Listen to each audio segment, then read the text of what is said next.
দাদা কি বলবেন এই যে আপনার গরু ব্যবসা কিরকম চলছে? এখন তো পরিস্থিতি খুবই খারাপ। গরু তো বিক্রিই হচ্ছে না, কাস্টমারও আসছে না। কি কারণটা? সরকার যে নিয়ম আইন করেছে সেই নিয়ম আইনগুলো তো সেইভাবে মানা সম্ভব নয়, ওইভাবে তো কোনোভাবেই সম্ভব নয়। যার কারণে কাস্টমার যারা আসছিল বা যারা গরু কিনেছিল তারা সমস্ত গরু রিটার্ন করে দিয়েছে, বা যে সমস্ত টাকা তারা অ্যাডভান্স করেছিল সেগুলো রিটার্ন চাচ্ছে। তো আমরা তো সারা বছর অ্যাডভান্স করে রিটার্ন চাওয়ার মানেটা কি? তার মানেটা হচ্ছে যে তারা বলছে যে কুরবানি দিতে দেবে না, তো আমরা গরু নিয়ে গিয়ে কি করবো? কিন্তু কোম্পানিটা মানা করছে না, সরকারের তরফ থেকে একটা ইয়ে জারি করেছে, নির্দেশিকা জারি করেছে যে 14 বছরের উপরে হলে গরু কোরবানি করা যাবে এবং সার্টিফিকেট, 14 বছরের সার্টিফিকেট নিয়ে কোথায় যেতে পাবো? পারবে। কোথায় আপনি পাবেন 14 বছরের গরু? গরু সাধারণত একটা গরু 6টা কি 7টা বিয়ন নেওয়ার পরে তারপর গরুটা বিক্রি করে দেওয়া হয়। খুব বড় জলে 7 বছর বা 8 বছর হতে পারে। 14 বছর গরু তো আমি এতদিন ব্যবসা করছি বা এতদিন যে গরু চাষ করছি এর মধ্যে আমি কোনোদিন দেখতেই পাইনি যে 14 বছরের গরু কোথায় আছে। তো এই মুহূর্তে সিচুয়েশন খুবই খারাপ। আমরা যদি গরু আগামীতে না বিক্রি করতে পারি তো আমাদের তো পথে বসতে হবে। এখন এখন পর্যন্ত কটায় গরু বিক্রি করেছেন আপনি?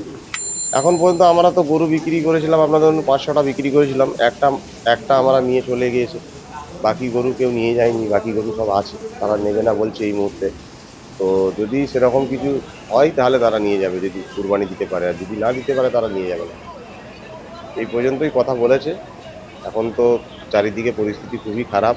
গরুর কোনো কাস্টমার বা কোনোভাবেই কোনো কিছু যোগাযোগ করছে না।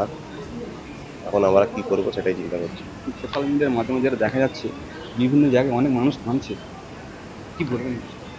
এ তো পরিস্থিতি তো এমন এসে মানুষকে কাঁদতে হবে, মানুষকে কাঁদাবার জন্যই তো সেই পরিস্থিতিটা তৈরি হয়েছে।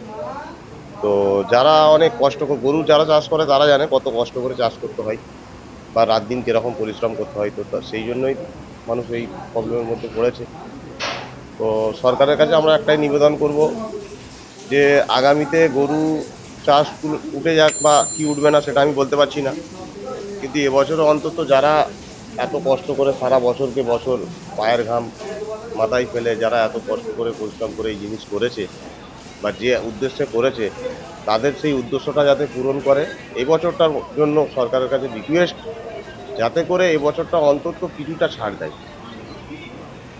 এমনই বক্তব্য আমি আপনাদের শোনালাম যে সরকারের কাছে বিনীতভাবে আবেদন করছে গরু ব্যবসায়ী, এক ছোট গরু ব্যবসায়ী, তিনি আবেদন করছে সরকারের কাছে যে এই বছরের মতো কিছুটা অন্তত যেন কিছু সিচুয়েশন বের করে দেয়, তাতে না যেন প্রবলেম হয়।